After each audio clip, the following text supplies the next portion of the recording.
Hey, folks, today is Wednesday, October 6, 2021. Coming up on Roland Martin Unfiltered, broadcasting live on the Black Star Network from Los Angeles. Republicans criticize President Joe Biden's immigration plan, not like they actually have one on their own. Also, Reuters breaks a story showing how AT&T is the financial source behind One American News Network, the right-wing, pro-Donald Trump, MAGA, conservative network that has spread more information and lied than anybody else. We're going to talk about that on today's show. Also, what's the truth behind these stories saying Democrats are trying to massively cut funding for HBCUs? We will have the truth for you as we talk with Leslie Baskerville, who leads NAFIO. You don't want to miss that conversation, folks, on today's show. Also, a racist neighbor tormenting a black Virginia family. We'll discuss that. And after seeing a school resource officer placing her 5-year-old son in the chokehold, a woman in Virginia is suing the school district. Folks, also, the mayor of Rochester, New York, she has resigned because of improprieties when it comes to her raising funds. We got lots to talk about on today's show. It is time to bring the funk on Roland Martin Unfiltered, the Black Star Network. Let's go. He's got it. Whatever the biz, he's on it. Whatever it is, he's got the scoop, the fact, the find. And when it breaks, he's right on time and it's rolling. Best believe he's knowing. Putting it down from sports to news to politics. With entertainment just for kicks, he's rolling. It's on go, y'all. It's Roland Martin, yeah. Rolling with Roland now. He's funk, he's fresh, he's real, the best, you know he's Roland Martin now.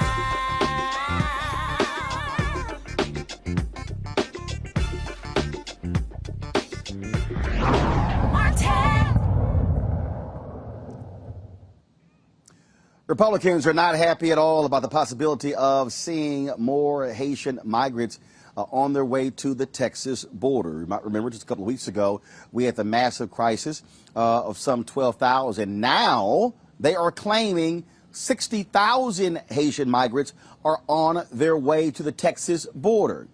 Don't know if that's true or not. Republicans, they held a news conference today led by Texas Governor Greg Abbott and, of course, Senator Ted Cruz, where they complained about this, blasting President Joe Biden and offering what they call their own 10-point plan. Listen. At the border here in Texas, and we're here to talk about border-related issues. And let me just start out by making a very clear point, and that is President Joe Biden has caused a humanitarian crisis and chaos on our border. All Americans saw exactly what happened in Del Rio, Texas just last month. And we know that that chaos will be repeated unless and until President Biden takes action. 26 of America's governors have worked together to develop specific actions that Biden can take immediately to end the crisis on the border that he has caused. We, all of us, asked the president for a meeting to visit with us about this, and he refused to meet with us, and he completely ignored us. 9 of the 26 governors that crafted this action plan gathered today at the border, a border, by the way, that President Biden has never even been to. We're here to announce 10 actions that President Biden must take immediately. Well, that's a whole lot of whining and complaining by Texas Governor Greg Abbott, and so that's what we expect. All right, let's talk about this with our legal panel. A. Scott Bolden, former chair, National Bar Association Political Action Committee, lawyer based out of Washington, D.C. Robert Patillo, of course, Rainbow Peachtree Street Project there in Atlanta. Glad to have him. And also someone who keeps running his mouth about Oklahoma Sooners, and he'll be experiencing their losses very soon. Mario Solomon Simmons, civil rights attorney, founder for Justice for Greenwood out of Oklahoma. Glad to have all of you on today's show. And so Let's deal with this. I guess I'll deal with DeMario. You're the closest to the Texas border, being there in Oklahoma. I mean, what you have here are Republicans who just throw out anything. They throw everything out. And it's Biden is trash. Oh, my God, immigration is killing us. But again, these are the same people who will say nothing about these companies that are hiring folks who are illegal immigrants, or some call them undocumented workers, because then the Chamber of Commerce won't be too pleased with that. Yeah, well, Roland, thank you so much for being on the show once again. You know, I think it's real rich for Governor Abbott of your home state of Texas. He can't even keep the lights on during the winter in the entire state, and he wants to talk about the border. It's ridiculous. It doesn't make any sense for him to be there and to say that President Biden has never been to the border. I mean, this guy's been in elective office for 40, 50 years. I'm sure he's been to the border. So it's obviously just grandstanding. And we know that they don't want any black and brown people, but they especially hate Haitians. And we know the history of Haiti, and while particularly white supremacists like Greg Abbott hate Haiti because they were the first black free republic in the Western world. They fought against the British, the French, and the Spanish to get their freedom. And this country and all the Western countries have done everything they can to hurt Haiti since their independence back in 1803. So I'm not surprised to see Governor Abbott and these other white supremacist governors, like my very own governor, or the governor of the state of Oklahoma. But it doesn't make any sense outside. They want to make headlines. Scott, your thoughts? Well, I think my colleague is absolutely right. I mean, black and brown people at the border, no Republicans, it seems, want that influx. But the number of people at the border trying to get to the United States of America, I don't believe, based on my reading, that it has changed much from during the Trump years, if you will. And even Trump and his alleged crackdowns, illegal crackdowns on black and brown people coming through the southern border, it simply didn't work. They kept coming. And what you would think the 9 governors would do, if you know that those statistics and that research, is say, how do we stop the appetite of our black and brown brothers and sisters south of the border? How do we cut off their appetite for wanting to come to the United States? That is, investing in their countries, such as Honduras and other Mexico and other South American cities, where we have task force, or should have task force, and invest dollars in human resources in stopping the gang welfare war on these young families and giving them jobs and education and opportunity. That'll reduce the flow of those who want to come to America for a better life. But America certainly doesn't invest doesn't invest enough in that approach. Not this administration or the prior administration. And we know that it works. We have case studies that show in Guadalajara, for example, the number of people trying to illegally come into the United States has been cut in half or 3/4 over the last 10 to 15 years. And so it works. And so stopping people from coming into the U.S. has never worked, if you will. And it's rooted in racism and the fact that Republicans don't want these to be future voters, but more importantly, they certainly don't want a country of color in 2043, and they simply cannot stop it through these means. And what we're dealing with here, Robert, is very simple. What we're dealing with here, Robert, is very simple. We're dealing with Republicans who follow the leads of the likes of Tucker Carlson when it comes to white replacement theory. They are absolutely scared to death of the nation becoming a nation that is majority people of color. They need to maintain their whiteness as long as possible. You're absolutely right, and I think we have to change the way that we talk about immigration as a country, because immigration is a positive for America.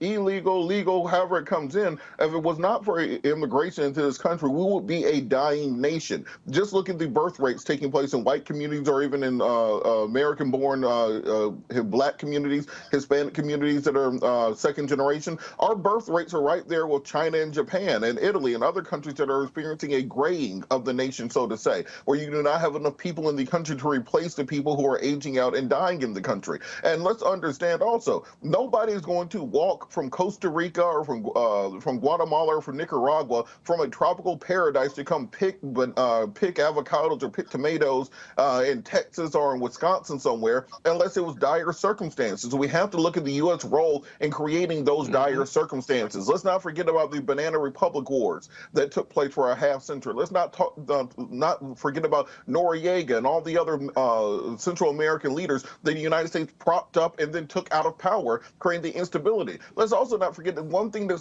supports and finances these drug cartels is the American appetite for drugs. If we change the American drug policy, you get rid of the cartels the same way you changed alcohol policy. You got rid of the mafia, you got rid of the alcohol and the mob, because you took their money out of it. So we changed American drug prohibition, then you change this issue from the rooter to the tutor. So what has to happen is our wonderful borders are Kamala Harris. She began the process by speaking with Central American leaders. We need to come to a tripartite pact where we take Canada, the U.S., and Central America and come to an immigration understanding, because guess what? Canada needs 20 million more people. They do not have the same benefit of legal immigration that America has to buoy their population growth. So they need more people to work in Canada. So let's find out a guest worker program where we can get people from Central and South America working in Canada, where they can then return home, because guess what? They don't want to be in the winter in Saskatchewan. They want to be back home with their families in their tropical paradises, and then you can solve the problem. But as long as we have this grandstanding and political hyperbole,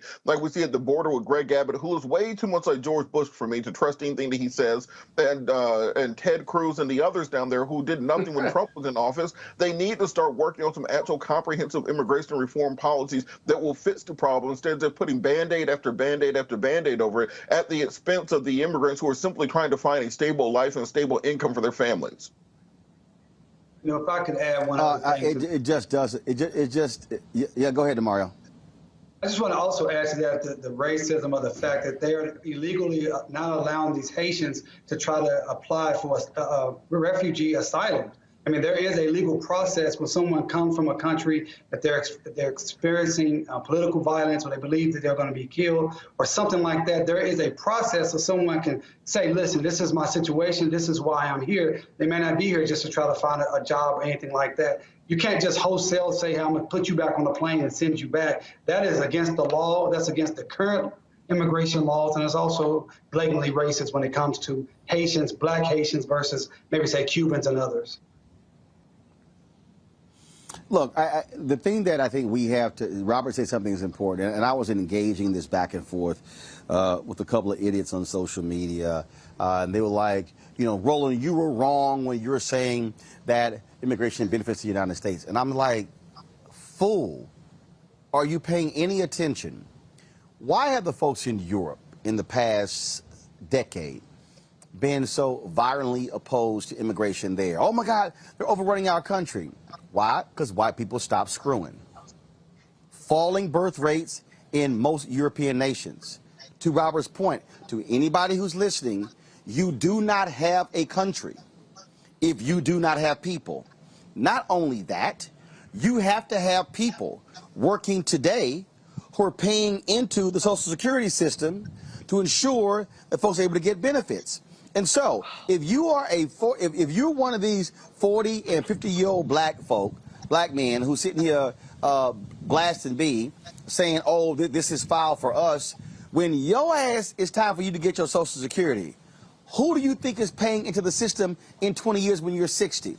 The person who's going to be working. This shows, and then they're taking all of our jobs. Okay, what jobs are you talking about? Can you please define what those jobs are? And if you really start breaking down these things, where you see people are working, the reality is, folks, documented workers are doing a lot of jobs that Americans don't want to do. Now, we can sit here and dance around this. We can be honest, or we can have a real, honest conversation. And I don't think a lot of people really want to have that level of conversation, Scott, Robert, and Demario. And look, Roland, on this point about they, quote unquote, they took their jobs, as people like to yell out, Look, black folks been in this country since 1619. That is 400 years. I am not going to be competing with anybody who just walked 1,000 miles from Guatemala to clean white folks' toilets. I'm trying to compete for jobs in those C-suites, in the boardrooms. I want my fair share of corporate executive jobs. I want my fair share of college admissions. Don't tell me I need to fight against my Latino brother and sister, and fight against my Haitian brethren for jobs at the bottom of the economy, when my fair share of the jobs are at the top of the economy. The people I'm worried about who took my job were Bezos and Elon Musk and Richard Branson and Bill Gates. Those are the jobs I'm worried about you taking. Don't tell me I got to be out here picking strawberries somewhere. No, tell me how you're going to stop them from taking those jobs from me. That's an excellent. Go right ahead, Damaris. Go right ahead. So that's an excellent point, Robert. I think also that goes back to what you said earlier, Roland, that these corporations, they want this type of influx of illegal immigration because they can keep the wages low. You know, when we say these are jobs that Americans don't want to do, America certainly don't want to do it for $3, $4, $5, $6 an hour. And that's what we see. We see this continuation of keep wages low, and therefore this is a system that really corporate America likes to continue to have proliferated. I agree wholeheartedly with Robert. Look, we should be competing for top jobs with top salaries, with benefits and opportunity. People have spent 300 years sweat labor, complete sweat equity into this nation. We should be continuing to competing for those jobs. If you don't want these immigrants coming, then cut the demand, as you said already. Cut the demand, right? President Fox, former President Fox of Mexico, told Jesse Jackson 20 years ago, my people would do the jobs that even Americans or your people, talking about black people, won't do. Everyone was offended by it, but it had some ring of truth to it, and it still does today. And so we're not competing with those jobs, because if Americans were fulfilling those jobs in construction, in the vegetable and fruit fields of America, in the environment or in homes, you name it, then there wouldn't be a demand, and there wouldn't be jobs, and they wouldn't be coming for a better life, because they would know that there were no jobs available to them. And so it just smacks of racism. Let's just call it what it is. I mean, every person who from the day America was founded came from somewhere else. Everyone. The Abbotts, every 9 of those governors, and everybody who is white is an ethnic that came from somewhere else. How rich is it for us now to say we need to close our borders? But America has a rich history. If you go over the annals of history, go over the annals of people coming over, we've always, during generations, had a penchant or test for blocking others from coming because of some economic interest. But it's actually a racial interest, historically. And so we got to fight against this, because we are all immigrants. And if you don't agree with that, then you're concerned about immigration and having a plan and being overrun is just rooted in racism. It really is. And they just need to come clean on that, because 2043 is coming. You call it screwing. I call it reality. The reality is coming. We're going to be a country of color in about 20, 30 years. It's coming. You can't stop it. No legislation can stop it unless white people start having more reproductive sex, and I can't control that. And Scott, look, this is how you know this is rooted in racism, how stupid this is. We just got off of the entire first half of this year, white employers complaining about not having enough workers who are willing to come work, raising wages, raising benefits, paying $15, $20 an hour to flip hamburgers and put french fries into a bag. You can't get Americans to even do that right now, because you can you get $4 cents for every 1,000 views you get on TikTok. That is what your kids are doing. They are not out here trying to flip burgers. They're not trying to bag fries or anything along those lines. So if these Republicans were smart, in order to stop from having to raise those wages and raise those benefits to recruit workers, they will be pushing for comprehensive immigration reform, so we could get guest workers into the country who will be willing to fill those roles, so that the next generation of kids can work in IT, can work in media, can work on the things they're actually interested in. But it's based in racism. That's how you know exactly what their game is. But it gets worse than that. Watch this, Robert. Now, the Republicans are against raising the minimum wage, right?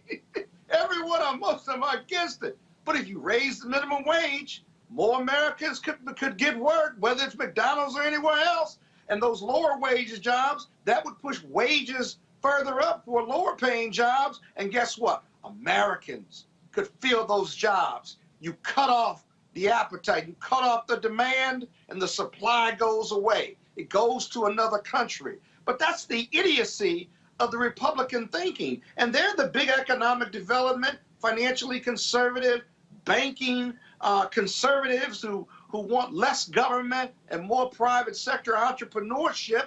But that's completely inconsistent when it comes to this immigration issue. So it's even worse than that. Scott, I don't think they're idiots. It's just All right, folks. Now, one more second. I'm going to go to our next story. That is, how many of you have been seeing? Actually, you keep forgetting who the host is. We've seen all these stories floating around social media about the Biden administration. The story from Newsweek cutting HBCU funding from $45 billion to $2 billion. I've seen a lot of folks I know retweeting these stories saying this is a damn shame. There's a problem with that because the federal government isn't giving HBCUs $45 billion a year. So I reached out to Leslie Baskerville, of course. So Leslie, she's been on the show many times. She's with the National Association for Equal Opportunity in Higher Education. She joins us right now. And so, all right, Leslie, you've been very much involved when it comes to fighting for funding for HBCUs.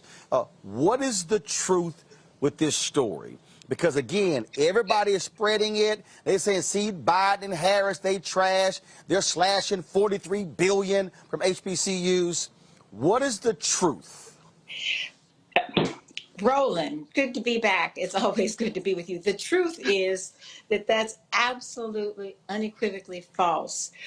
In terms of HBCUs, we've never had it so good. HBCUs, I say it's harvest time for HBCUs. It's a season of new hope. We have an administration who truly believes in and has invested in excess of $6.5 billion in HBCUs and is investing more as we're talking presently. We have a Congress where we have bipartisan support in the House and the Senate. So we have bipartisan and bicameral support for HBCUs. So, and based on the investments by Congress and the administration, we have more corporate support, more individual philanthropic support. We've moved from the style section of the newspapers to the education section, to the business section, to all of the sections where we should be, because we have a 15 billion short-term economic interest at our HBCUs collectively, and HBCUs are doing more than any other cohort. For America's historically Black colleges and universities, they're just 3% of American colleges. In the sciences, technology, engineering, and mathematics, they're graduating 42% of Blacks. And in education professionals, 50% of Black education professionals, health professionals, the lion's share, punching way above our weight. And we have an opportunity like none other to continue to show that our outcomes are far in excess of the input into our institutions, and that we're worthy of and should have more dollars invested in us. That's what we were talking about today. And while we were there, my phone was exploding, and I got out and they said there's a story out about a $45 billion cut from this administration, and we're down to $2 billion. Well, the reality is this. Everybody has heard about the negotiations on reconciliation budget that includes a lot of human needs programs and education program. In fact, it will invest in early childhood, the entire pipeline from early childhood to the middle passages to undergraduate school, community colleges, undergraduate, graduate and professional schools like never before. In the process of negotiation, the figures are going up and down. There was never a figure for this one particular bill of $45 billion.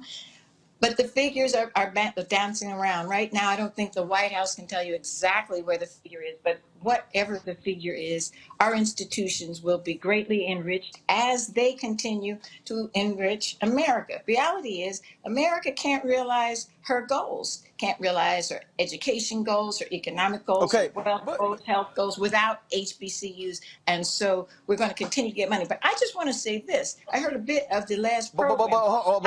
Yes, Leslie, hold on sir. one Tell me, second. tell me. Leslie, hold on, Leslie, hold on one second. Again, so Yes. I need to walk slowly through this again. Okay, the story says 45 billion for HBCU and other minority institutions, down to 2 billion. All right. What I'm still trying to understand, though, is what is this 45 billion? Because the reality is, Yeah. right now, HBCUs, the federal government is only providing around, and correct me if I'm wrong, around $1 billion annually to HBCUs. Is that correct? Could be. Yeah, but we got substantially more in this last time because of the coronavirus special No, supplement. I But yes, got that. you're I got roughly that. correct. But Let me answer here's the question about the 45 billion. In the Build Back okay. Better blueprint, in the blueprint or the platform, the administration has as an aspirational goal investing 45 billion in infrastructures and research for HBCUs. That's the aspirational goal. Hopefully we'll get to that at some point. That Okay, is hold a on, wait, platform. It's not in the hold on, bill. It's not in the bill. hold on, Yeah. hold on. And let's say again, okay, the Newsweek, the Newsweek story says 45 billion for HBCUs and other minority serving institutions. The Right. reason I'm stating that is because people are tweeting and posting as if the 45 billion is all going to HBCUs. It's not. Huh. There are other correct. institutions that are in this, so that 45 billion is not all for HBCUs. And have you seen, again, this is for everybody who's understand, this is what you work on. Right. Have you seen an actual hard number that they are proposing in this bill that's specifically for HBCUs? No, there's a coupling, but we're asking for a decoupling. But let's go back. I want to make sure that your audience is clear because I think part of this, and I believe that Newsweek is a reliable, independent news source, but there's Not huge confusion. necessarily. Good.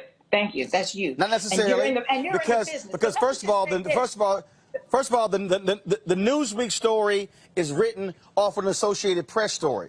I've read the story. The problem Okay. is it is scant details, and as somebody who reads the story, if I see 45 billion cut to 2, I want to know. I want to see what the 45 billion was for. I haven't seen it. Didn't happen. And so that's confusing a reconciliation bill that has a figure that at no time was 45 billion with a platform in which there was an aspirational goal for 45 billion. And you're absolutely right, for HBCUs, TCUs, and their tribal colleges, universities, and then demographic MSIs. And so those would be Hispanic serving institutions, tribal colleges, and predominantly Black institutions. And so that was for an aspirational goal for the community in a platform. So now the president is in, the administration is in, we have better relationship and better access to folks in the administration who themselves have gone to HBCUs, but importantly, who understand the centrality of HBCUs to American progress. More importantly, for where we are presently, they understand that HBCUs, because HBCUs are unlike any cohort of colleges and universities, and you talk about the PBIs, TCUs, and APCs, Asian Pacific Islander colleges, they are demographic MSIs, minority serving institutions. HBCUs, people don't know this, they are not minority serving. They have no race and no ethnicity criterion. And they were founded for the purpose of educating the progeny of the American slave system, or Blacks and other persons. And they've been open.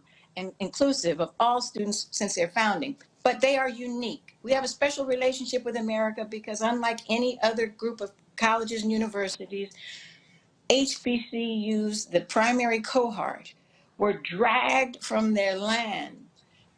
Thousands died in the process of having them brought over to this land so that we could provide cheap labor. We were stripped of our culture, stripped of our names, our religion, stripped of everything that was a reality to us. But we thrived and we served and we got whipped and beaten and lashed. But important to us was education. And so originally we educated ourselves by all types of signals and working to each other. You all know the story, and I'm not going to take up your story on it. But the point is, from that, we went on to found private HBCUs Right. by abolitionists and Right. blacks, founded them, and we funded them. We funded them. When black folks wanted to go to white schools, they could not. And so at some point in 1862, America established historically white public institutions to educate large swaths of white America. Got it. Blacks were But denied. but here's but In hold tight one second. I 1890, need to.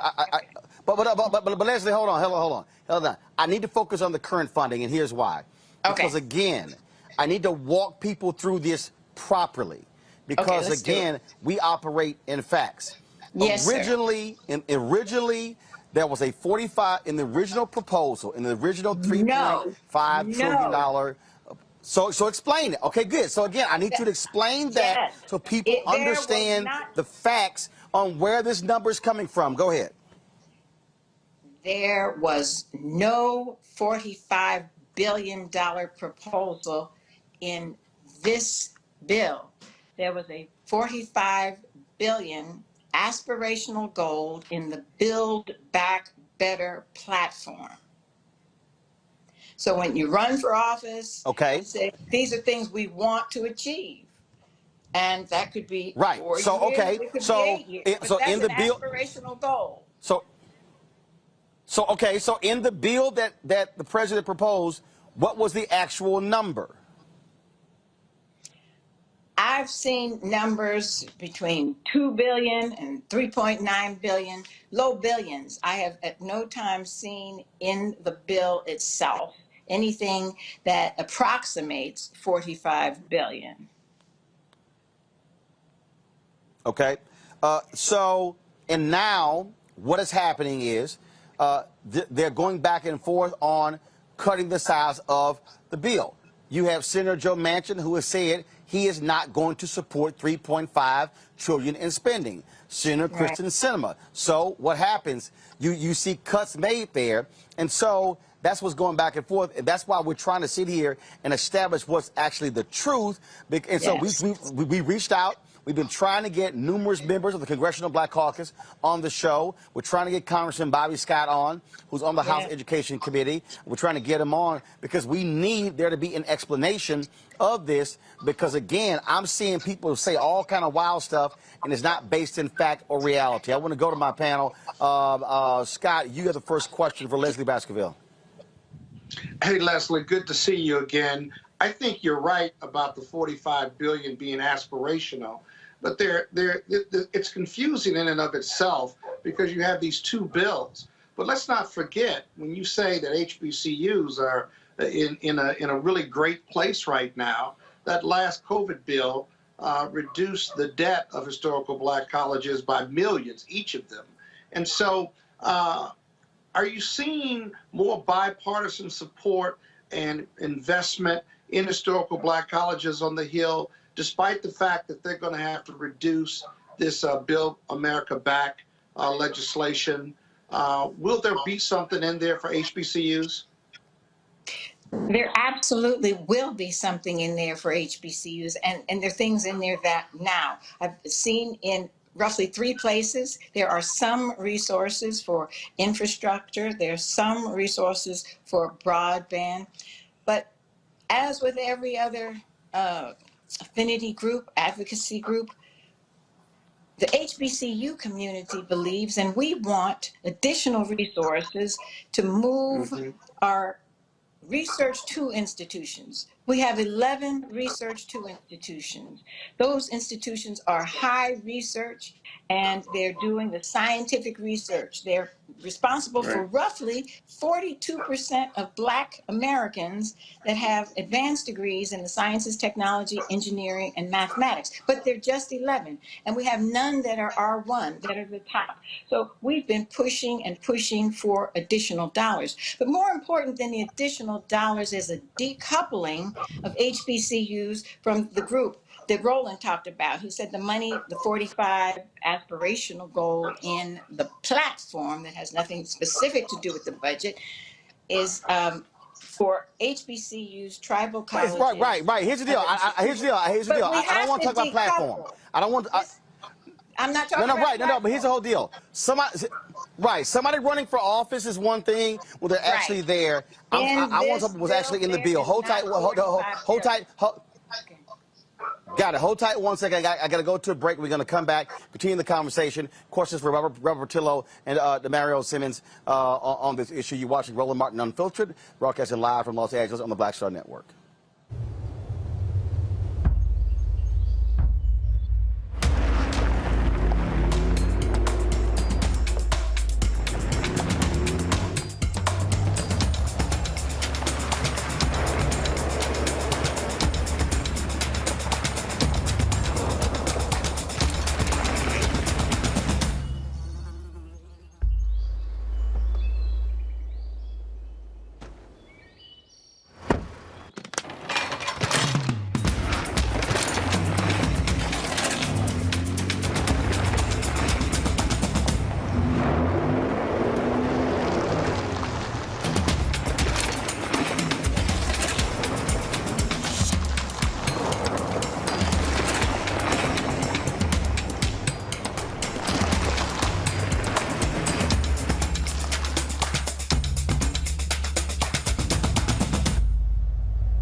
Big holiday shopping at Amazon. So now, she's free to become Bear Hug Betty. Settle in, kids. You'll be there a while. Ooh, where you going?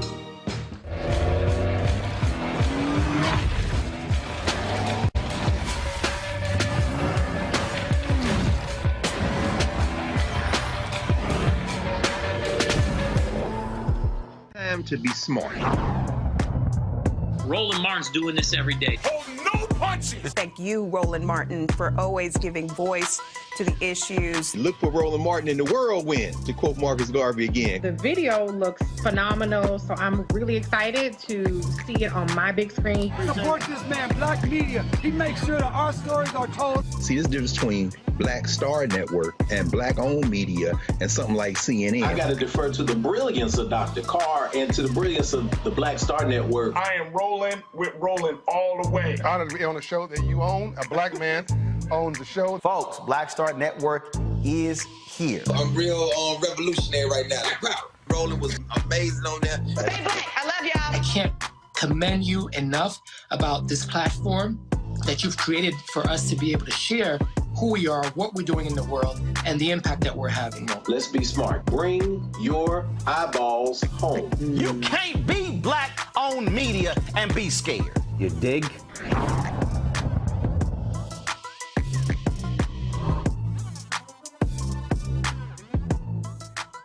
All right, welcome back. Roland Martin Unfiltered on the Black Star Network. We're talking about HBCU funding in the latest bills that is going across Congress.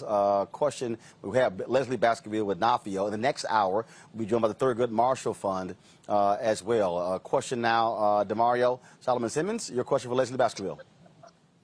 Yeah, I do want to hear a little bit more about you talking about the decoupling. I understand that this aspirational number of $45 billion is for tribal colleges in addition to HBCUs. But how much do you think HBCUs will receive, specifically Dems, for our particular colleges themselves? Okay, and I just think it's important, given what Roland's trying to do, and I think it is so important, that aspirational goal has nothing to do with this bill. It is not in the bill. It was not in the bill. And and our champions for the bill, many of them are themselves HBCU alums. And the chair of the Education and Labor Committee in the House, Bobby Scott, is a justice janissary. He fights like no other for voting rights and for the rights for the last, the least, the left behind, and for HBCUs. Alma Adams, who's the chair of the HBCU Bipartisan Caucus, fights like a Trojan. So the point here with the decoupling is that because of America's history with HBCUs and denying us dollars for education, denying us a right to an education, and de jure discrimination that was visited upon us for the first 200 years, and then for the last 200 years, we struggled to deal with the vestiges of slavery. They started strengthening HBCUs in the Higher Education Act. And that was in recognition of the fact that we were denied dollars and we were owed dollars. And America said, not only have we intentionally denied you dollars that has resulted in underfunding, deferred maintenance, endowments that are substantially less than others, and on, and just 11 research institutions at this time. But the vestiges of slavery persist. And so we've got to do something about that. And so they put in a pot of strengthening HBCUs for the purpose of strengthening the institutions that were intentionally denied funding. Leslie, yeah. Scott was talking about, when Scott talked about the $6 billion. So in the COVID package, there was $6 billion that went directly to HBCUs. And so, again, that's correct. The reason I'm laying this out there, so when people are talking about what was cut, you have to factor in the COVID bill that was passed earlier by this Congress and signed into law by President Joe Biden. $6.5 billion went to HBCUs. And so if you're going to say what HBCUs... $1.6 billion, another 1.6 in the rescue plan, the American Rescue Plan. Got it. Okay. Robert, I need your question for Leslie. I'm short on time. Robert, short question, short answer. Just very quickly, we're talking about this, the bill currently going through Congress, and I see a lot of Republicans posting this meme about Joe Biden cutting $30 billion from HBCUs. What Republicans are actually helping on HBCU funding?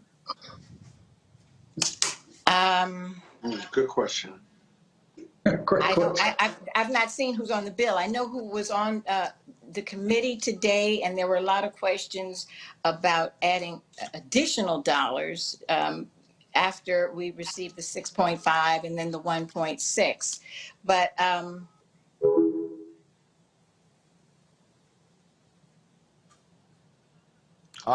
looks like, folks, we just lost Leslie Baskerville. So I guess we're going with none. So here's the deal. Actually, you do have some, and you do have some, and you've had supporters in the past. Again, let me explain to people right now, because I think a lot of people, again, you're retweeting stuff from folks who have no idea what the hell they're talking about. The problem is this here. They are still negotiating what is going to be the size of the package. So is it 3.5 million? It's going to be 2.5. It's going to be 1.5. It's going to be 1.2 billion. Once they get to what that bottom line number is, then you're going to have a renegotiation of all that goes into it. That's what we're doing. I just emailed the White House to say I need a response from you on this so-called $45 billion. And again, here's the other thing I need to caution folks who are watching. It said for HBCUs and other minority-serving institutions. Okay, hell, if that so-called $45 billion, you could have $40 billion going to my other minority-serving institutions, and only $5 billion going to HBCUs. But the way it's being portrayed is, $45 billion was going to HBCUs. Right. That's why on this show we speak to what actually happens, what are the facts. And so we lost Leslie. It's fine. I appreciate her coming onto the show. In the next hour, we will talk to the Thurgood Marshall Fund to hear from them about this issue, so you will have the actual facts. And when you're tweeting and posting on Instagram and Facebook and everywhere, fan base and everywhere else, you will have the actual details and not just repeating what somebody else has to say. And so that's why what we do, we focus on facts and details. All right, folks, I want to go to my next story, and this is quite an interesting story. We talk about what is happening in Virginia. It's real strange, folks. This story in Virginia, where these neighbors are tormenting a black family. The Martinez family says their neighbor has been playing recordings of racial slurs and monkey noises since they arrived in the neighborhood several months ago. Watch this.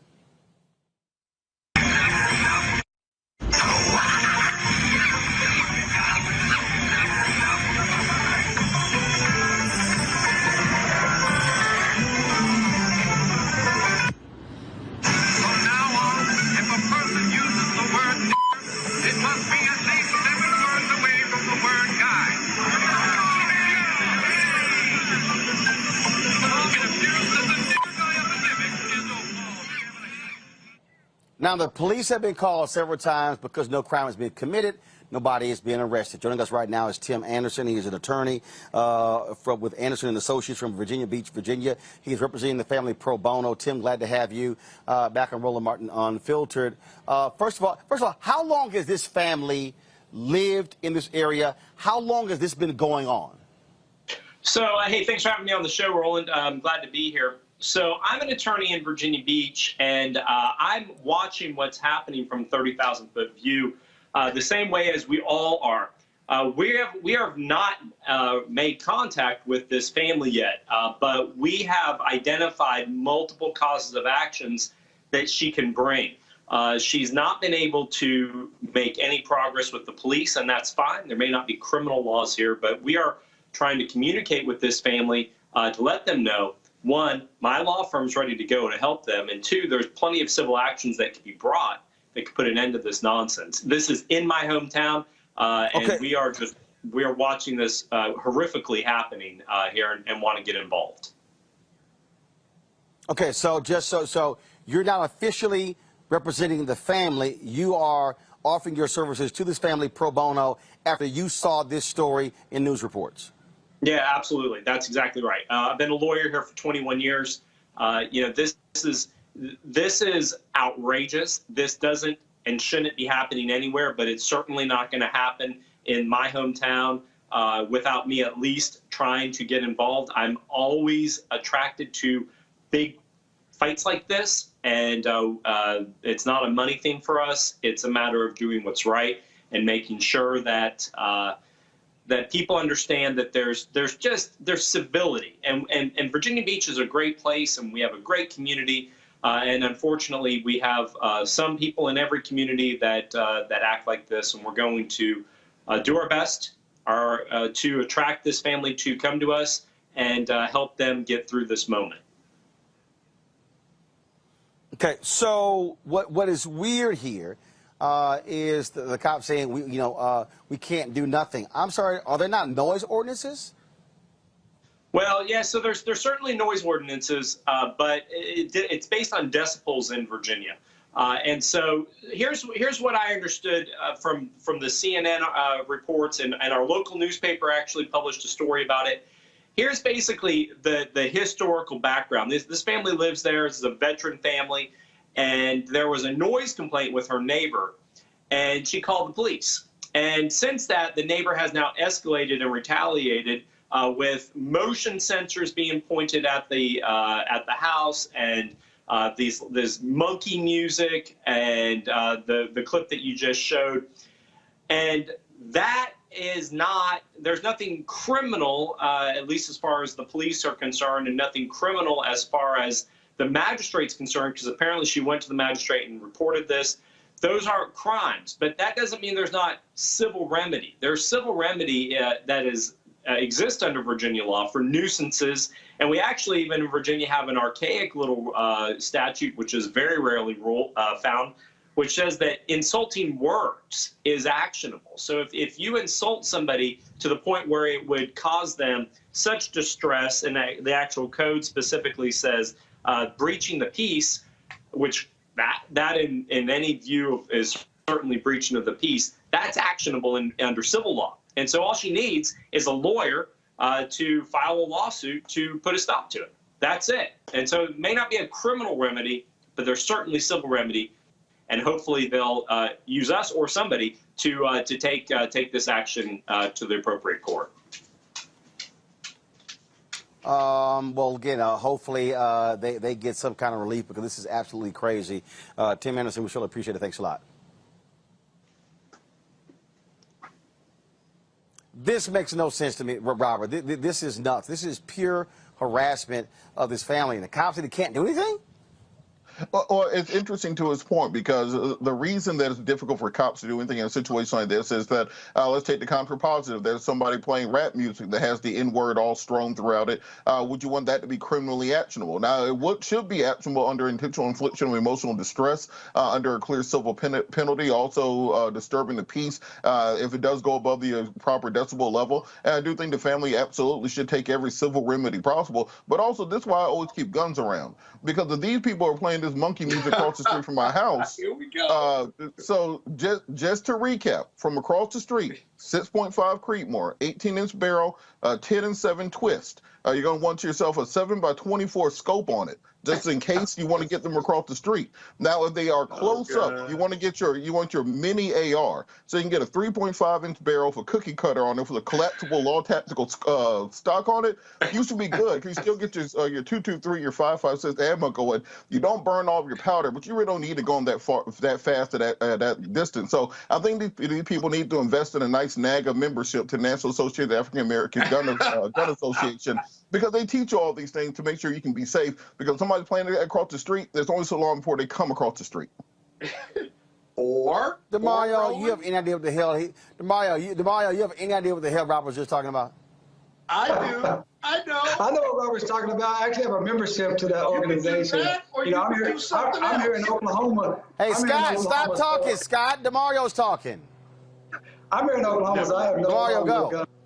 I'm a gun owner. I agree with a lot of what Robert has said. I definitely think I'm glad they have an attorney. I was going to say, hell, I'll come and represent them, because I do see several causes of action. I do believe in intentional infliction of emotional distress. I do believe there can also be some civil rights claims. You could have what's called a 1985.3, where you got two or more people who are conspiring together to take someone's civil rights, and they're trying to run those people out of their home. There's no question about it. That is a civil rights violation, I believe, that's happening there. And then I think there's a hate crime there. I mean, when you are saying nigger, talking about nigger and monkey towards black people in this type of fashion, I think that's a hate crime. So I think that they should be sued, and I believe that they should be successful. And hopefully that family has some money, because they need to be held totally accountable, no question about it.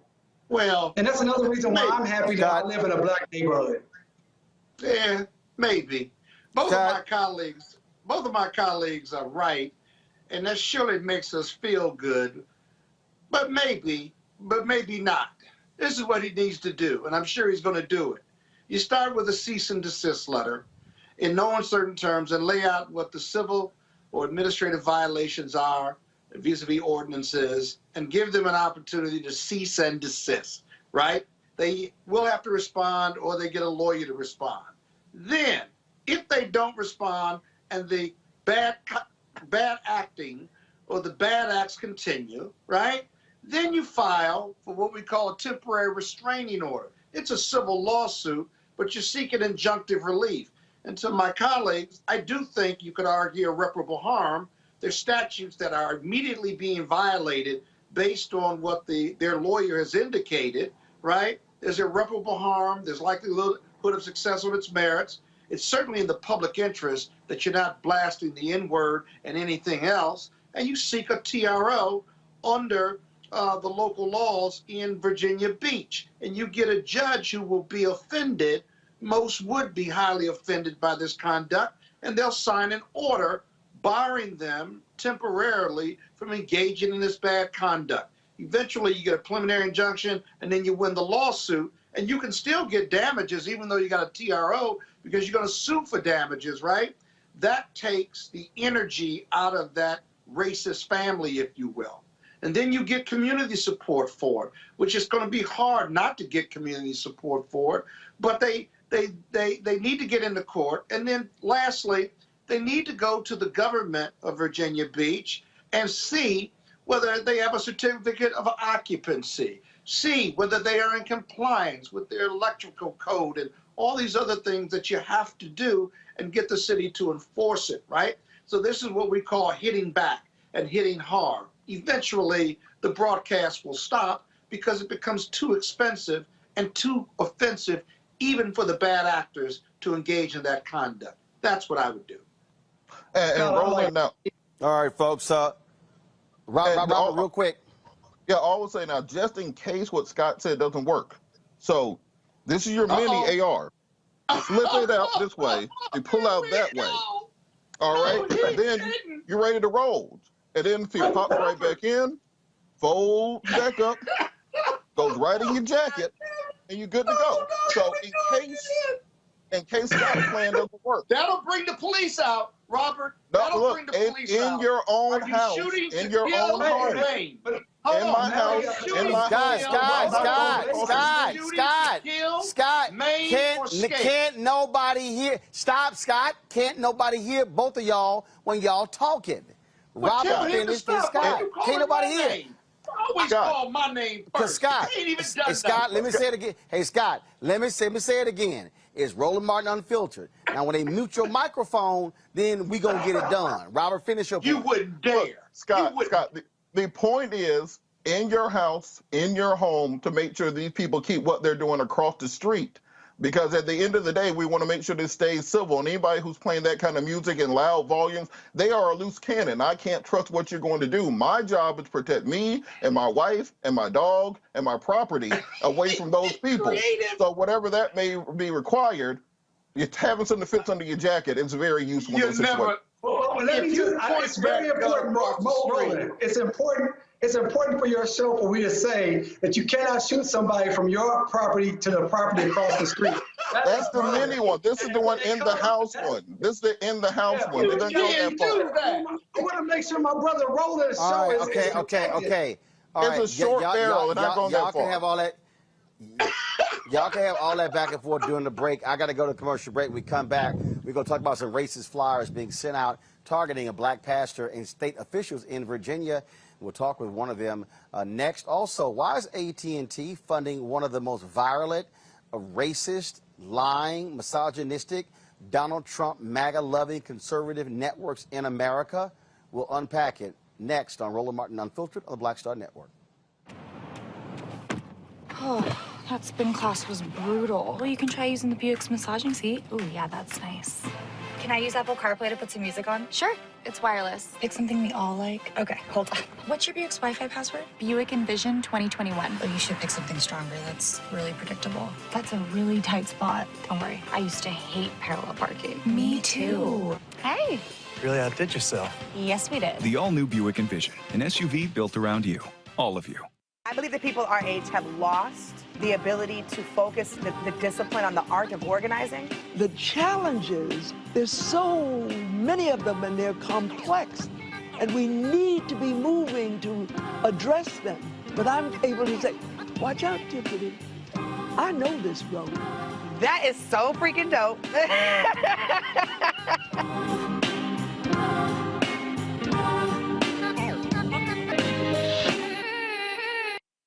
Hey, I'm Cupid, the maker of the Cupid Shuffle and the Wham Dance. What's going on? This is Tobias Trevelyan.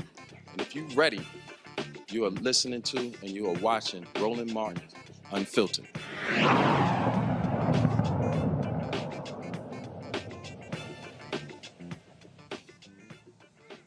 All right, folks, more racism in Virginia as some flyers that have been going out highly critical of black state officials now, and they're targeting a black pastor. The story really makes no sense whatsoever once you begin to unpack exactly what is going on here. We want to do that because Again, you just heard that particular story there. There's another couple, how they're being targeted in Virginia. But now we have these racist flyers. One of the folks, Pastor and Delegate Joshua Cole of Fredericksburg, who is being targeted.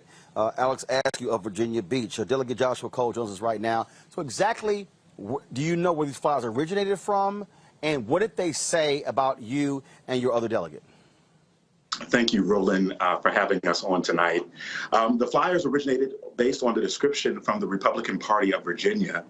And their intent was to describe us as liberal puppets, basically controlled by Speaker Nancy Pelosi and Representative Ocasio-Cortez. And what was interesting was we were all on strings, supposedly, until we discovered that Delegate Askew's and my particular mailer had us actually suspended by rope dangling in the air, while the other 7 delegates were by strings dangled, and they were just on the ground.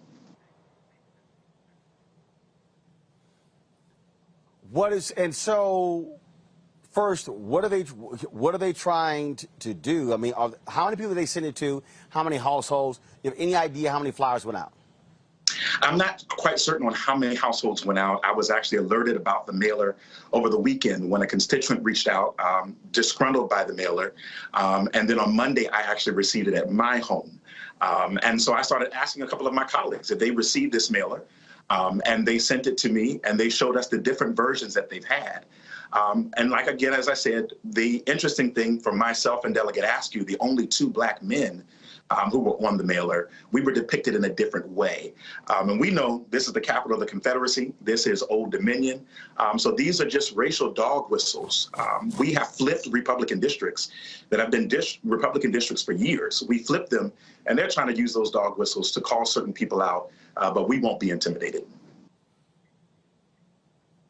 What's next? First of all, is anyone involved? State Attorney General's office? Anyone? Any investigation going on?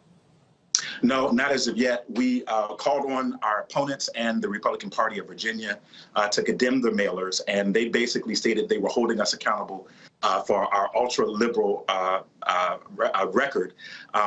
But we will make sure that what's going on next is that we're exciting our voters to get out. If we won these districts before, we will continue to do it. And as Virginia is moving forward into a new light, we're not going back to these old school racial ways. No matter how many times they try to, rephrase it, remask it, we're going to keep moving forward. All right, Pastor and Delegate Joshua Cole, we really appreciate it. Thanks a lot.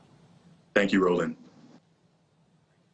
To our panel, I want to talk about this story here. A Virginia mom is suing the school district for policy changes after her 5-year-old son was put in a chokehold. In 2018, Pamela Onenwu was picking up her son when she saw a school resource officer placing him in a chokehold.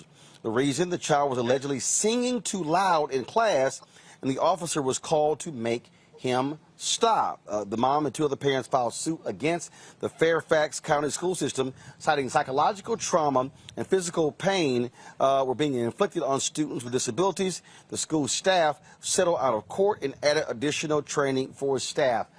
DeMario, kids singing too loud? You put them in a headlock, a chokehold? It's just ridiculous. And again, this is just what we see all the time across the nation. I had a case recently in Seattle, Washington, where I had a black kid, 11 years old, who was autistic, and they got upset with him and put him out in the cold weather for 3 or 4 hours and laughed at him. This is happening across this nation when it comes to black kids, brown kids, and kids with special needs.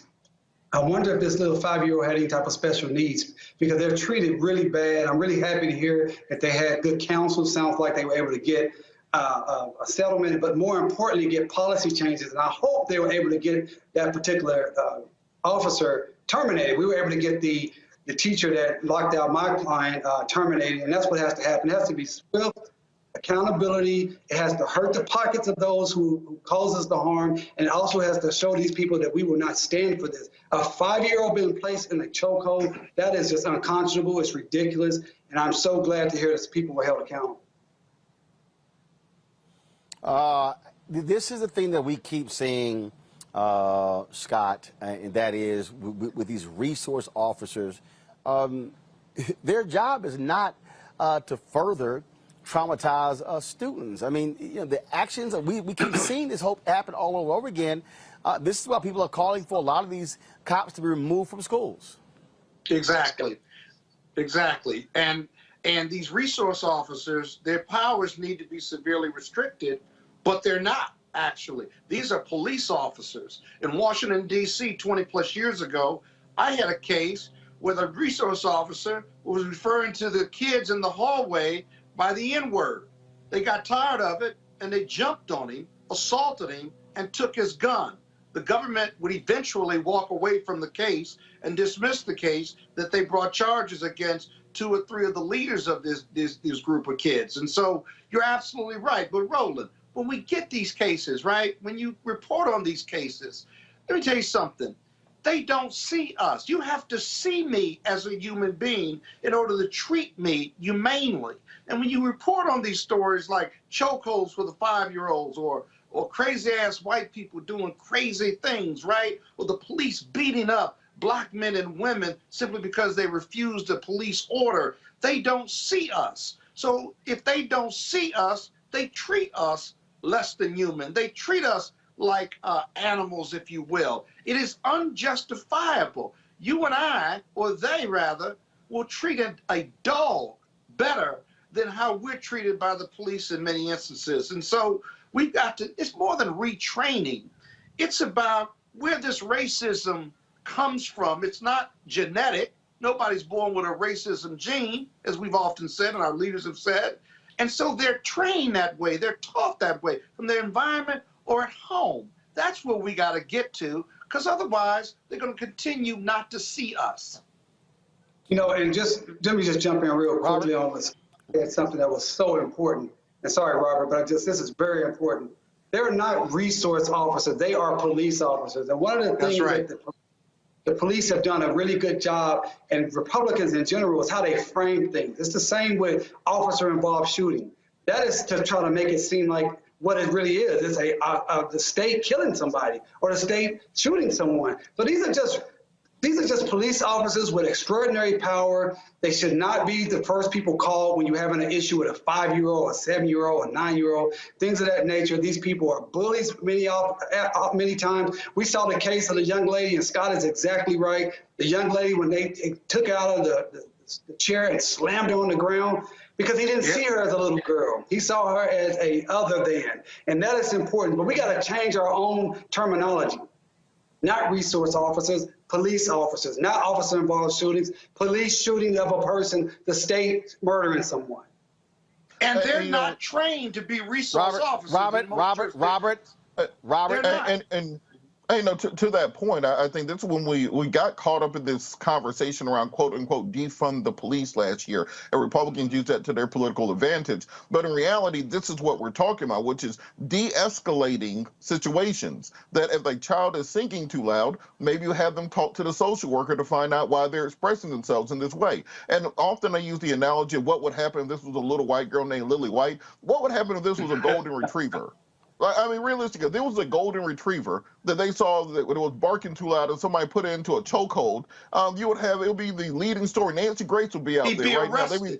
They'd be looking for him like they were looking for Gabby and all this other stuff. But because it was a young black boy and they see the dehumanization of them, they do not have that same empathy. This goes towards the way that our school system is often the feeder system for our prison pipeline, because they start criminalizing children at 5 years old, put them into the system, so by the time they're 17 or 18, they are ripe to go to their next stage, which is not college, but into the criminal industrial complex. So we have to start reevaluating the people we put in charge of raising our children for so many hours a day, and creating a system where they're not simply continuing to be over-criminalized and over-prosecuted for the least bit of expression as a human being. All right, folks, hold tight 1 second. You got to go to a break.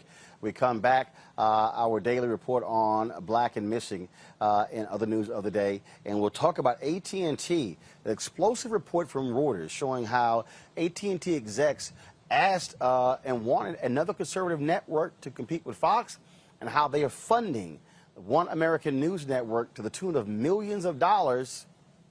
Folks ain't happy about that. I'll show you the tweet from Derek Johnson, president of the NAACP, and others. That's next on Roland Martin Unfiltered on the Black Star Network, live from Los Angeles.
shopping at Amazon. So now she's free to become Maureen the Merrier. Food is her love language, and she really loves her grandson. Like, really loves.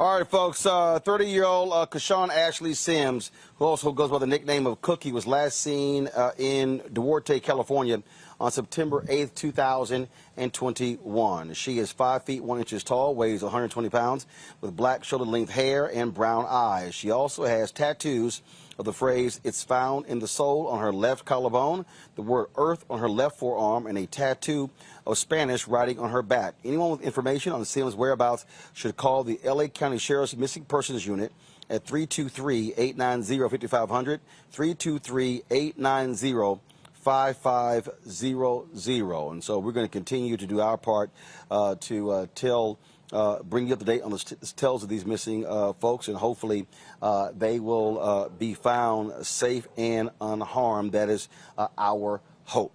All right, folks, let's go to Rochester, New York, where Lavii Warren has agreed to leave office for violating state election laws during her 2017 run for re-election, and she will leave office by December 1st. She was facing felony charges that she and 2 assistants violated campaign contribution limits, but she pleaded guilty to a single misdemeanor, admitting that she knowingly exceeded the $8,557 limit. By admitting to the charge, the city's first black woman elected mayor will likely not lose her law license. And so, again, she will be stepping down as of December 1st. So it's been a whole bunch of drama there in Rochester, New York.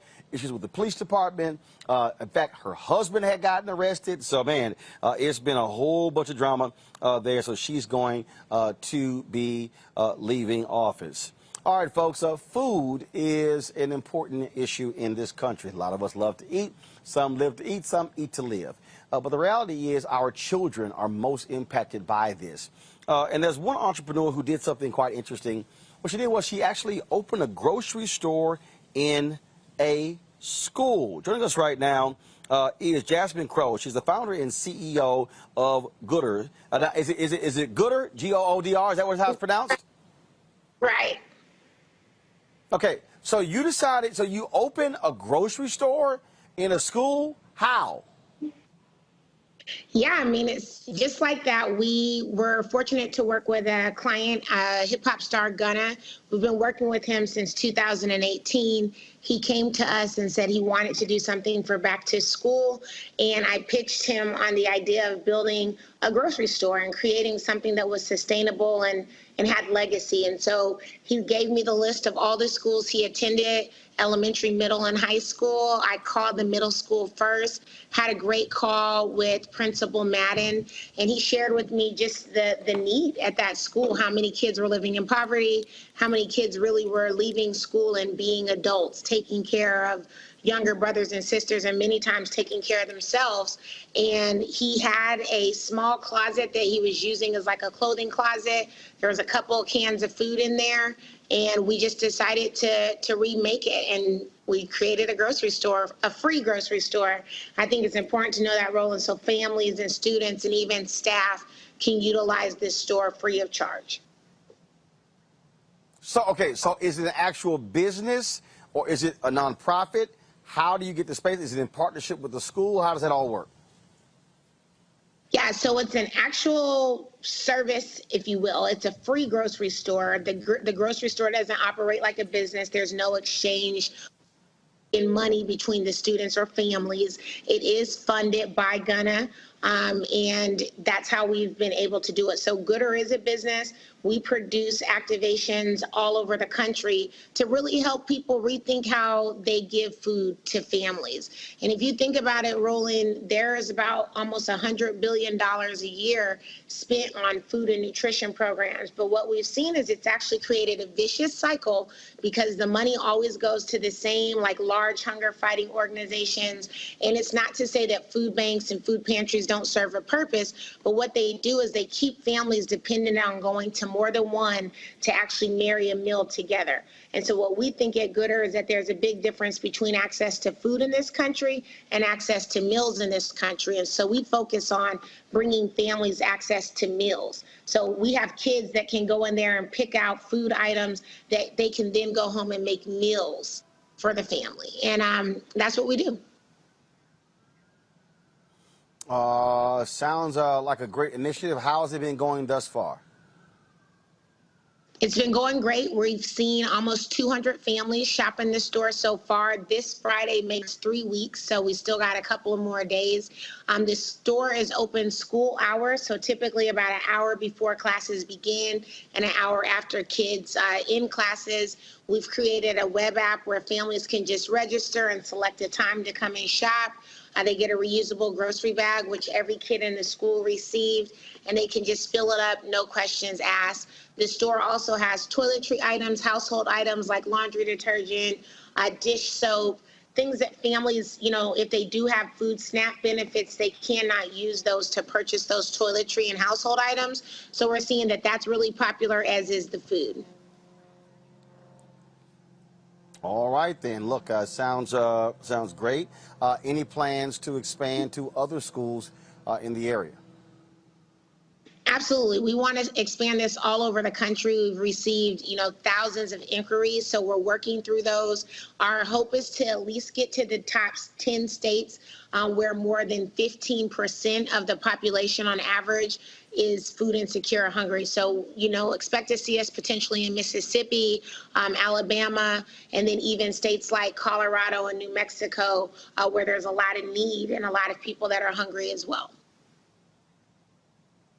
All right, then. Well, Jasmine, congratulations. We certainly appreciate it.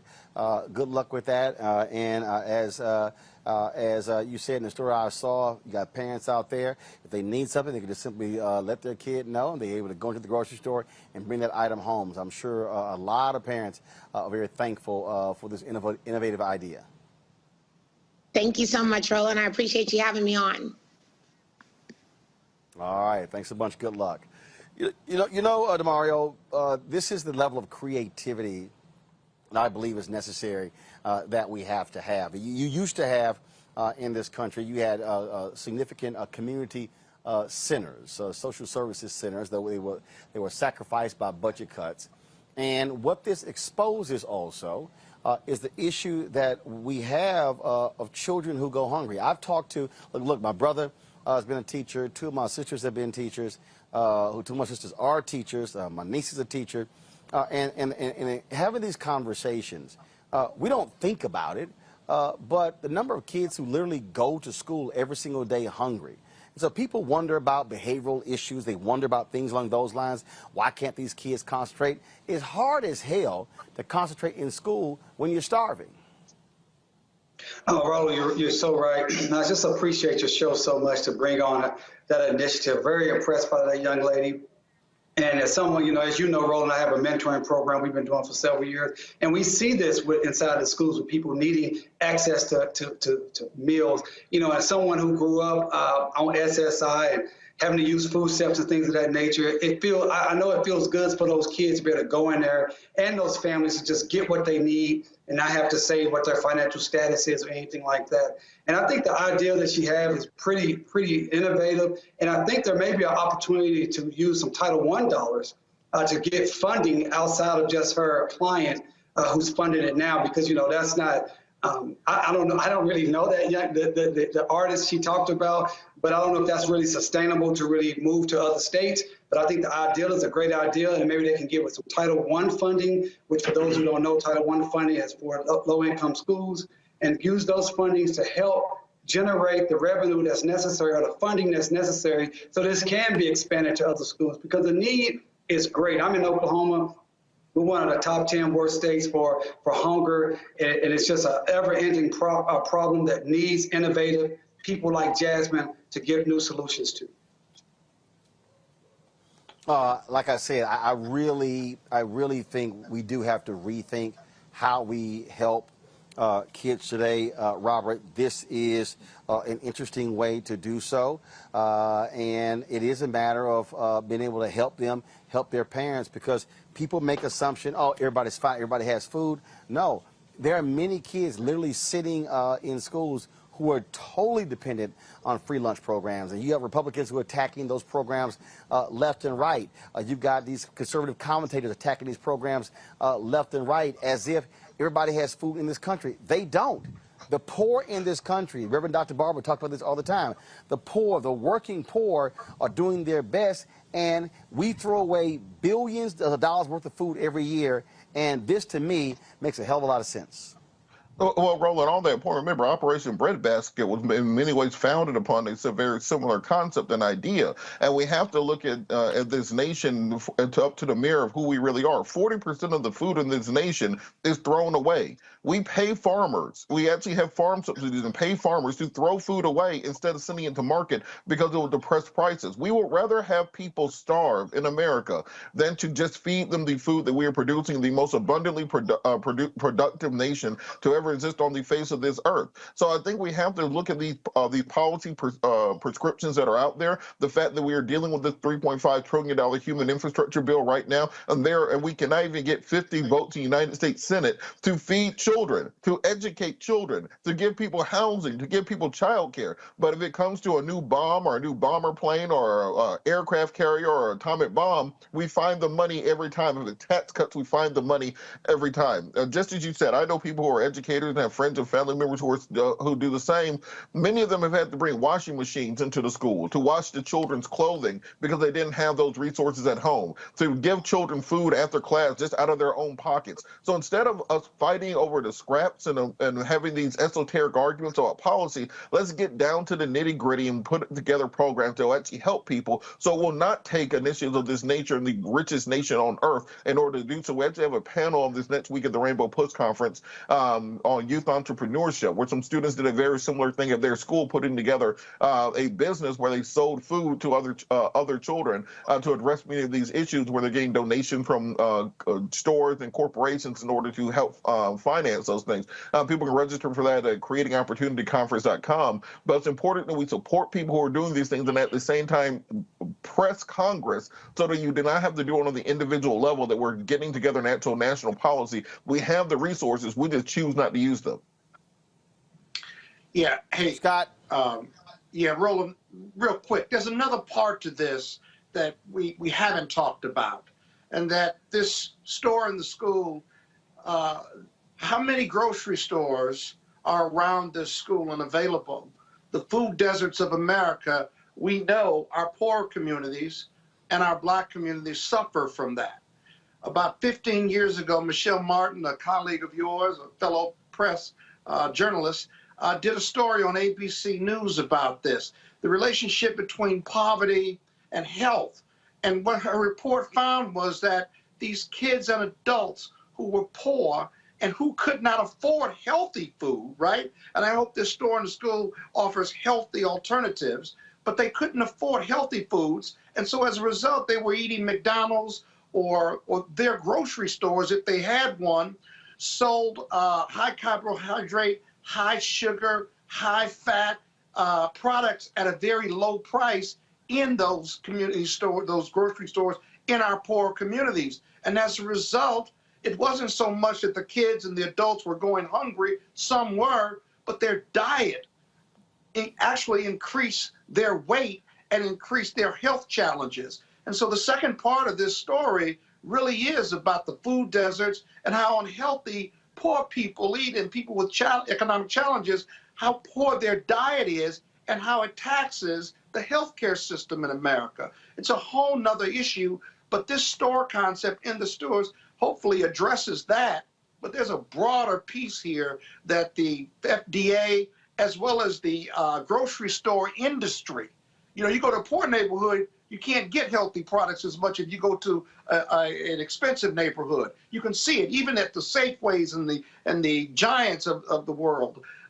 They have different products for different communities. That's got to stop, because the poor communities aren't getting the healthiest choices, nor are they being educated on healthy choices. That's a direct relationship with their weight gain, with their health, overall health, and how their health challenges tax the healthcare system in America.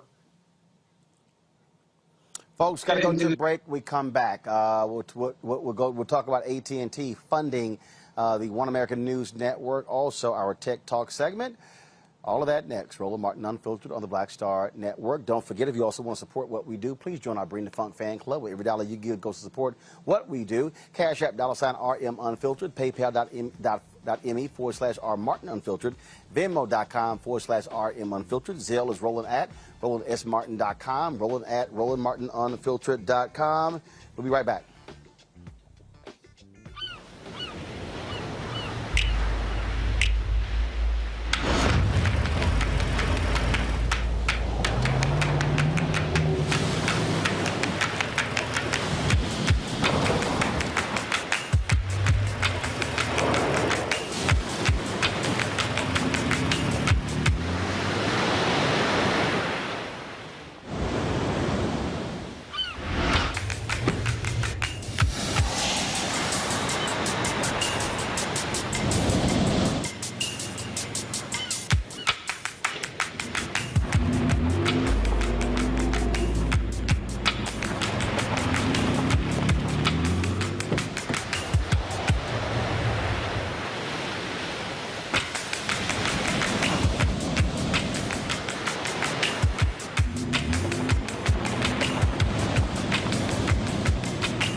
Betty is saving big holiday shopping at Amazon. So now, she's free to become Bear Hug Betty. Settle in, kids. You'll be there a while. Ooh, where you going? Hey everybody, it's your man Fred Hammond. Hi, my name is Brescia Webb, and you're watching Roland Martin Unfiltered. Ow. Well, I like a nice filter usually, but we can be unfiltered. All right, folks, an explosive story from Reuters dropped today, where the CEO, founder of One America News Network, that is the right-wing, crazy Donald Trump, MAGA-loving, misinformation spreading network, gets 90% of its funding from association with AT&T networks. Folks, 90%.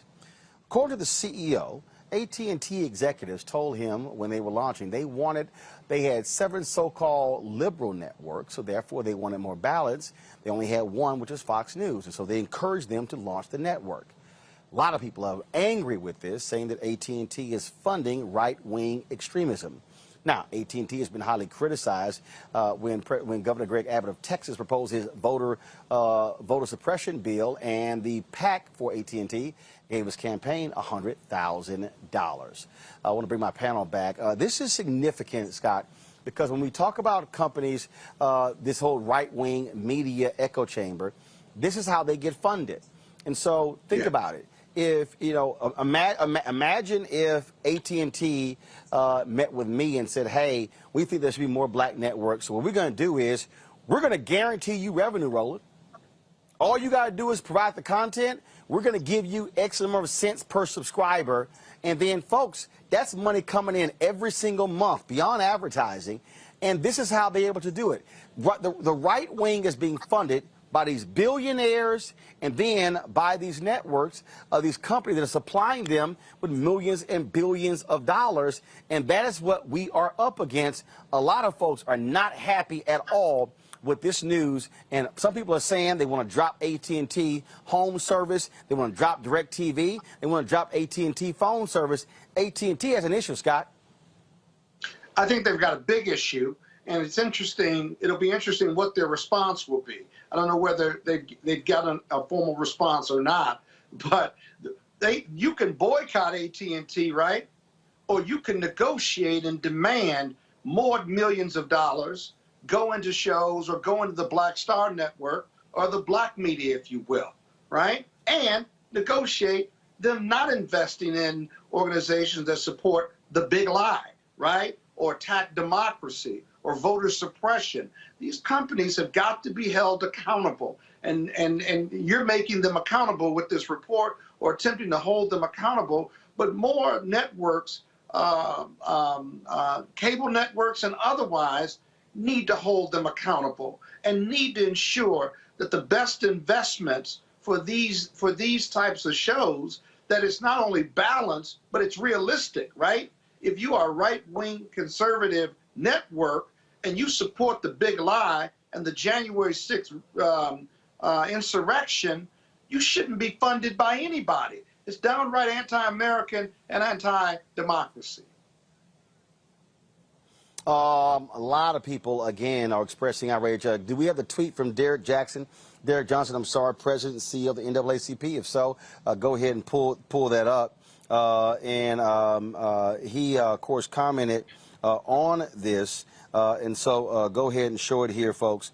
He's talking about, again, after this story actually dropped, outraged by reports AT&T backing far-right propaganda, funneling tens of millions of dollars into OAN, while at the same time pretending to care about issues of race, diversity, and inclusion. If true, AT&T has caused irreparable damage to our democracy. Robert. Well, I think that's absolutely true, and I think that if you look at many of these conservative networks, it's kind of popped up out of nowhere. If you notice, it was OAN, Newsmax, Real America's Voices, The Blaze, CRC TV. There's a whole litany of these far-right conservative networks that kind of grew out of talk radio and grew into digital platforms, and then major television networks where they're getting, former big three talent to be on their networks. Eric Bolling is over there. Some of the other hosts, Heather Childress, people who used to be at Fox, people who used to be at MSNBC, are on some of these networks now. And you have to ask the question, well, where the hell are they getting all this money from? Now we are finding out those same companies that want to put up all the signs that say, well, we stand by social justice. We are here for you. We plan on ending racism, are putting money behind January 6th. They're putting money behind the insurrectionists. They're putting money behind all this far right-wing echo chamber. I think they need to be held to account on those points. Either, as on the one hand, as Scott said, boycotted them, or on the other hand, look, if it's good for the goose, good for the gander, and you need to be paying some of these black media networks, I.E. Us. I see Rolling got all these new Nissan and Amazon commercials and stuff. Me and Scott are waiting for a check over here. So they need to be putting those funds in other organizations so that they can grow out and build and be as big as those other companies. That's right. Respect us and pay us. Let's be clear, Scott. Let's be clear. Scott is already getting a big enough check. Demario, this is the tweet. This is the tweet sent out by Reverend Al Sharpton. It is inexcusable and insulting for AT&T to finance. Guys, go to my iPad, please. To finance OWN, a far right enemy of civil voter rights, while playing lip service to black media. We work with AT&T in good faith, but this cannot be tolerated.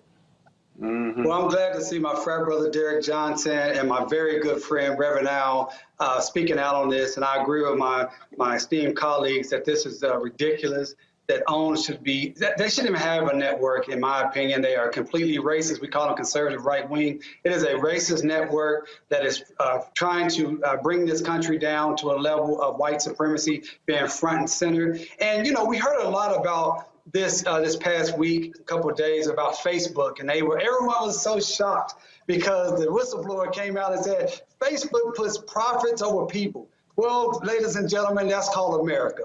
America puts profits over people, and that is the American corporate system, period. And so what we want our civil rights leaders like Reverend Al and Brother Derek Johnson to do is hold these people accountable. As you stated, Roland, as consumers, we should hold them accountable. Hell, I've been wanting to get rid of AT&T, my cell phone, with them for years. This may be the reason I finally go ahead and do it. But I really like what Robert said and what Scott said. They also should be putting more money into organizations and networks like yours, Roland, GRIO, other black-owned organizations that are bringing our issues to the forefront, and not just continue to fund these right-wing, racist, white supremacist organizations that are just simply trying to make sure that we go back to the Stone Ages of being indentured or enslaved people. Absolutely, and so we're going to continue reporting on this. And again, there are folks who are saying, "Hey, we got to call for some serious action." That's what we'll do. folks, we're going to go to a quick break, and when we come back, we're going to talk to a couple of things. One, we're going to talk to an executive with the Thurgood Marshall Fund about that HBCU story. We want to get the facts for you. We'll also talk with a tech entrepreneur about a new app. Trust me, you want to find out what it's about. This is why it's important to watch Roland Martin Unfiltered on the Black Star Network. Back in a moment. Oh, that spin class was brutal. Well, you can try using the Buick's massaging seat. Ooh, yeah, that's nice. Can I use Apple CarPlay to put some music on? Sure, it's wireless. Pick something we all like. Okay, hold on. What's your Buick's Wi-Fi password? Buick Envision 2021. Oh, you should pick something stronger. That's really predictable. That's a really tight spot. Don't worry, I used to hate parallel parking. Me too. Hey. Really outdid yourself. Yes, we did. The all-new Buick Envision, an SUV built around you. All of you. Hi, I'm Kim Burrell. Hi, I'm Carl Payne. Hey, everybody, this is Sherry Shepherd. You're watching Roland Martin Unfiltered.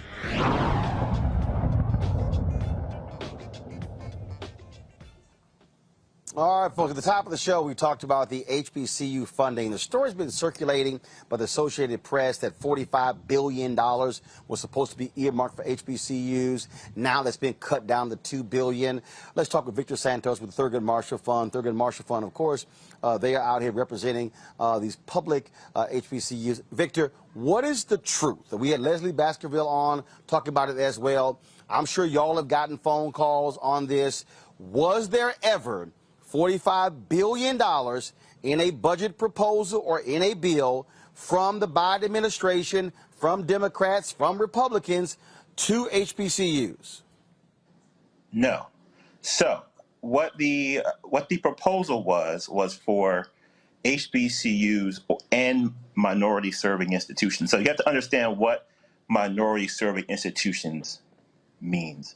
HSIs, there are 569 of them. There are only 101 HBCUs. To give you an example of what some of the HSIs look like. Hold on. Wait. You said HSI. What is that? Hispanic Serving Institutions. Okay? That means. So you said that there are 101. Hold on a second. Hold on. You said there are 101 HBCUs. Correct. 500 and what? Hispanic Serving Institutions? 69 and growing. Okay? So to give you an example. So 569, 101, that's 670. Correct. But you also have Got it. You also have tribal colleges. So we're only getting a percentage of that money to begin with.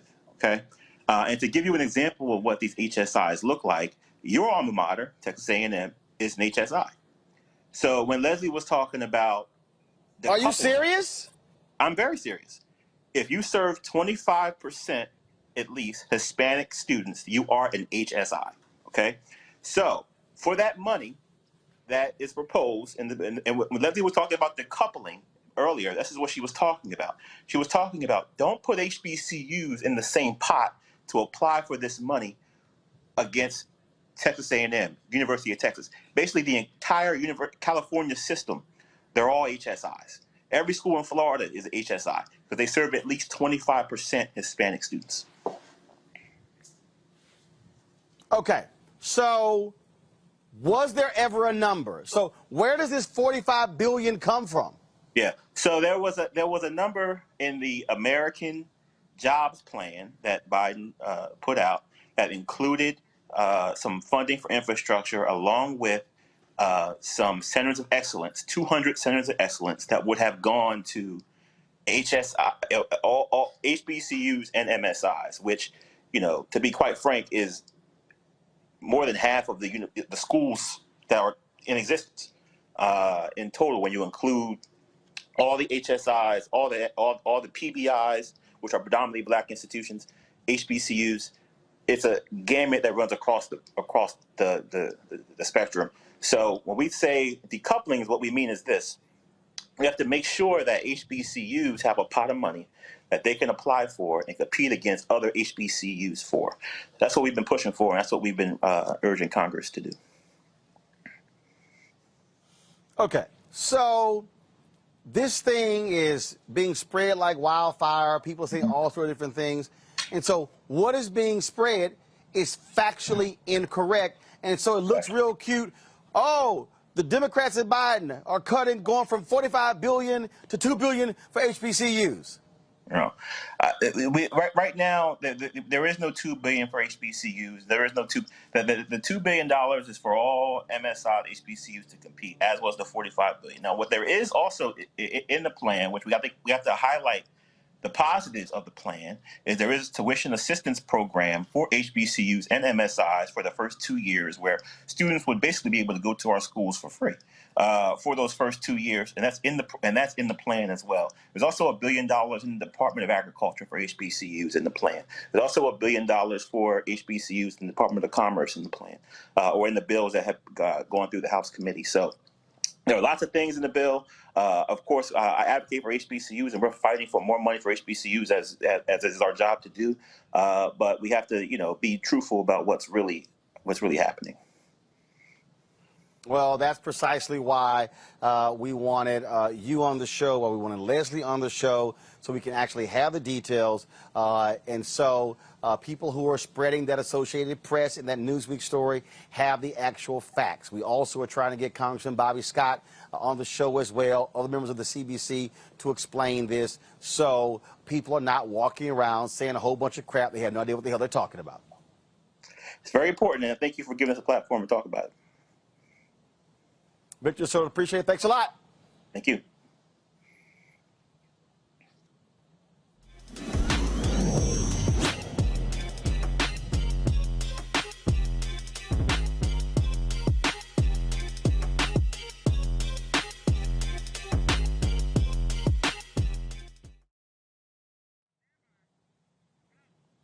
All right, folks, time for Tech Talk. Of course, we love to feature African Americans who are doing amazing things in technology.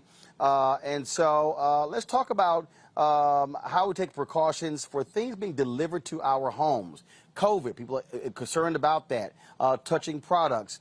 So 3 black engineers have created a safe, secure way for customers to get their deliveries. They are called Lavii Lockers. Hopefully I said that right. Joining me now from Clinton, Maryland, is CEO founder Rhea Huntley. Rhea, how you doing? I'm good. How are you? Okay, did I pronounce that correct? Is it Lavii Lockers? No, it's Lavii. Lavii. Okay, Lavii. Yes, all right, so Lavii. Right. Okay, so what is a Lavii locker? What is that?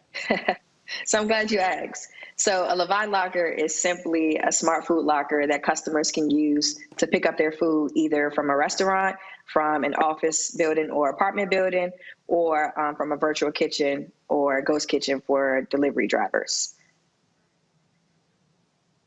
Okay, so, but what is it?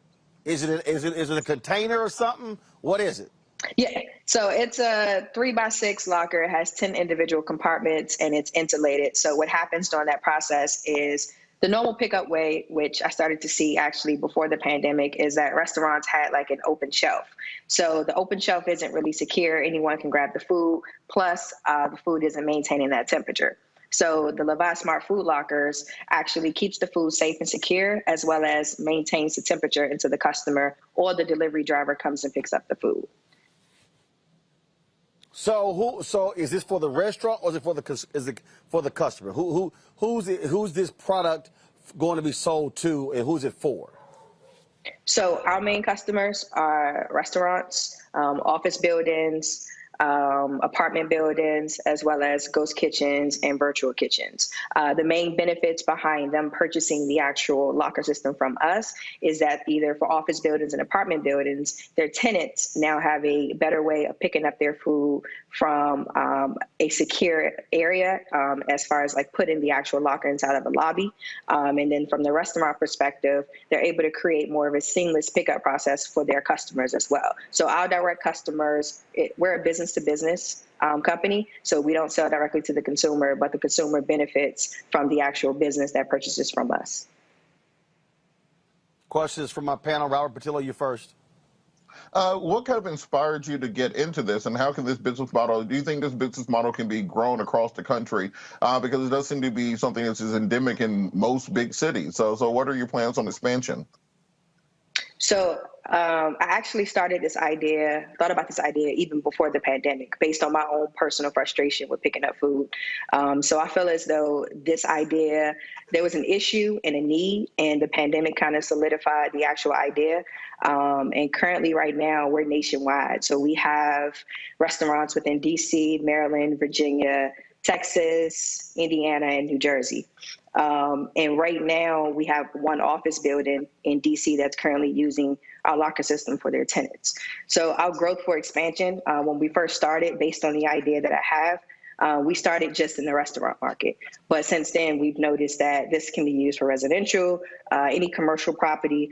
And there's a new trend going on right now with like ghost kitchens and virtual kitchens, which need a better system for food delivery drivers to come and pick up the food, because you can have one virtual kitchen that hosts maybe 20 to 30 virtual restaurants. But from then, you're able to have different food delivery drivers, whether from Grubhub, Uber Eats, or DoorDash, come and seamlessly pick up the food and actually drop it off to the actual destination that it's intended for. Scott. Wow. Okay, that visual was really, really good. Is the project or is the item available for private home use yet, or is that your growth strategy? So we haven't decided to go directly to the consumer, at least not yet.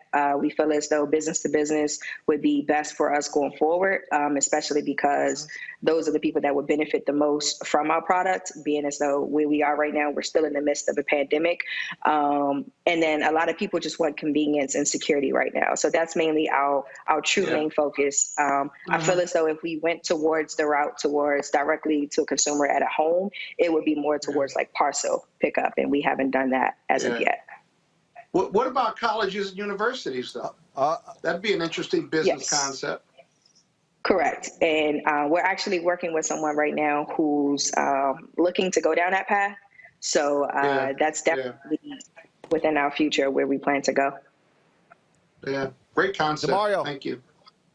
Thank you. DeMario. Yeah, as a very well-known germaphobe, I certainly appreciate this product a lot. You know, you walk into a place like Chipotle, like I go all the time, and you'll see all those bags just sitting there and just open to anyone touching them. So I think this is a fantastic product. I would love to see you on Shark Tank. I think this is a product that should go straight nationwide, and I think you can get maybe Damon and one of those other sharks to help you continue to grow this product. You know, what was the barriers for you to be able to get to from the point of your conception that you had this idea to actually getting this to the market and now you're growing it? I mean, how were you able to do that? Because it's very impressive. So my background is within tech. It's not like programming, but it's in IT for networking. But I can pretty much teach myself anything. So I was able to teach myself how to program just a little bit, and actually built the initial first prototype, and where you would scan a QR code and the lock would unlock. So from there, I actually met up with James and Marcus, who are both now my two partners, introduced the idea to them, and then we took it from there. But due to the fact that we didn't have any funds to grow the business at that point, we all had to bootstrap the business and invest our own funds to get it to this point. So right now we're continuing to grow, but once we get to a certain point, we definitely have to secure more funds in order to expand the way we want to expand, and also deploy more different locker solutions that some customers have been asking for. Yeah. All right, what's the website? We can get more information. What's the website? We can go over more information, please. Sure. Our website is Lavii, LAVII-INC.com. And they can reach us there and also follow us on Instagram. That's Lavii, LAVII_INC. All right. We certainly appreciate it. Thanks a bunch, and good luck. Thank you. Thank you for having me. All right. That is it. That is it for us, folks. I appreciate y'all joining us. DeMario, Robert, Scott, thank you so very much, folks. I will see you guys tomorrow. Thank you. Right here, Roland Martin Unfiltered on the Black Star Network. Holla!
It's time to be smart. Roland Martin's doing this every day. Oh, no punches! Thank you, Roland Martin, for always giving voice to the issues. Look for Roland Martin in the whirlwind, to quote Marcus Garvey again. The video looks phenomenal, so I'm really excited to see it on my big screen. Support this man, Black Media. He makes sure that our stories are told. See, this difference between Black Star Network and Black-owned media and something like CNN. I got to defer to the brilliance of Dr. Carr and to the brilliance of the Black Star Network. I am rolling with Roland all the way. Honored to be on a show that you own. A black man owns the show. Folks, Black Star Network is here. I'm real revolutionary right now. Roland was amazing on that. Stay black. I love y'all. I can't commend you enough about this platform that you've created for us to be able to share who we are, what we're doing in the world, and the impact that we're having. Let's be smart. Bring your eyeballs home. You can't be Black-owned media and be scared. You dig?